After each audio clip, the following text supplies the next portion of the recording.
I rise as a father and a former teacher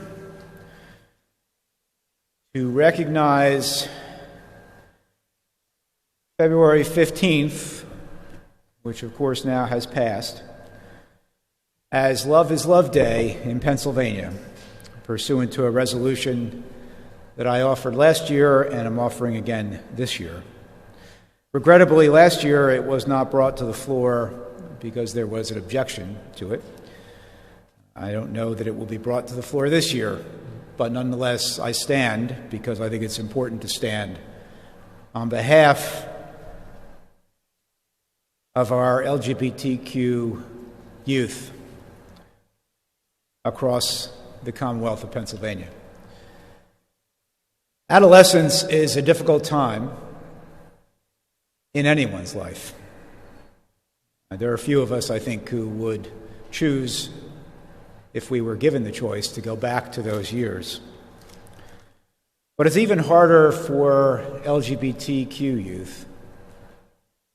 It's harder because acceptance can often be a difficult thing. Challenges that they face among their peers at school, regrettably sometimes among their teachers, and even more sadly at times among their parents and siblings at home, can be difficult to navigate. All the while feeling this inner need to be who they are. And in some places, that's easier than others. And make no mistake, our LGBTQ youth live throughout the Commonwealth. In the most sparsely populated rural parts of the state, in our suburban towns and centers, and in our cities. And in some places, it's easier to be out than in others. Struggles that they endure,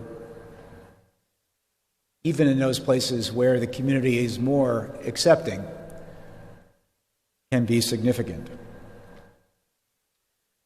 That's why it was so important a year ago, right before, about a month before actually, the onset of the pandemic,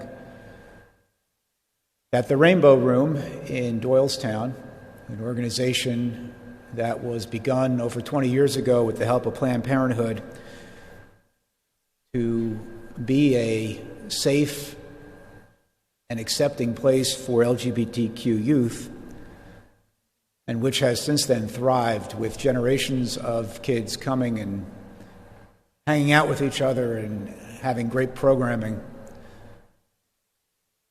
put together the first queer prom. And the Michener Museum in Doylestown was kind enough to open its doors and host that prom. I was there that night with my former colleague in the State House, Representative Wendy Ullman, our Bucks County Commissioner Bob Harvey, the President of Borough Council in Yardley Borough, David Bria,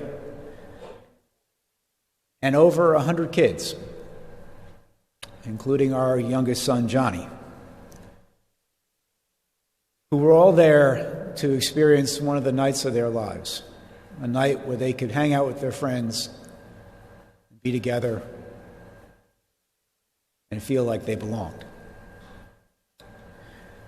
Now this year, of course, they were not able to have a prom because of the pandemic, and in fact, that prom was one of the last large gatherings that we had in our area for mid-March when everything got locked down.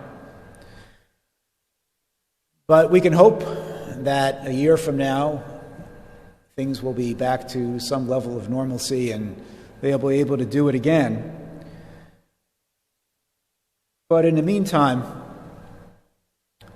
It's important for us as adults, as leaders in our communities, as leaders in the state, to acknowledge the struggles that these kids face, to let them know that they're not alone, and that we care for them, we love them for who they are. Who they are is something beautiful and something wonderful, and we embrace them. Now, it's bad enough that our Commonwealth has yet to right the injustice of not extending civil rights protections to all the members of the LGBT community. And I thank my colleague, Senator Nikhil Saval of Philadelphia, for joining me in reintroducing the legislation that former Senator Farnese had introduced in past sessions to amend our Human Relations Act here in Pennsylvania to extend those civil rights protections to members of the LGBT community. Because I tell you, it is not okay. It's not okay that our brothers and sisters in that community can be discriminated against without any legal recourse. It's not okay that my son can be It's not okay that my son can be discriminated against in this Commonwealth. That's bad enough. But it's inexcusable that we as a chamber cannot bring up a simple resolution acknowledging the difficulties that these kids face and extending to them hope and solidarity. But that, unfortunately, is where we are. Things will change. The day is coming when things will change. I firmly believe that. I wouldn't be here, and I would not have stood for election in 2018 if I didn't believe that. But in the meantime, it's incumbent upon all of us to stand up for the right thing. To stand up for these kids and to stand up for everyone in our society who faces marginalization, who face discrimination and intolerance, and indeed, in some cases, face violence and a threat to life and liberty. It's important that we stand up for the right thing. So, Mr. President, I again want to thank you last year for donating the rainbow flag that flew over your balcony here in the state capitol. I was proud last summer when our county commissioners flew it over the administration building in Doylestown, and it was presented to those kids at that prom back in February of last year, and they were grateful.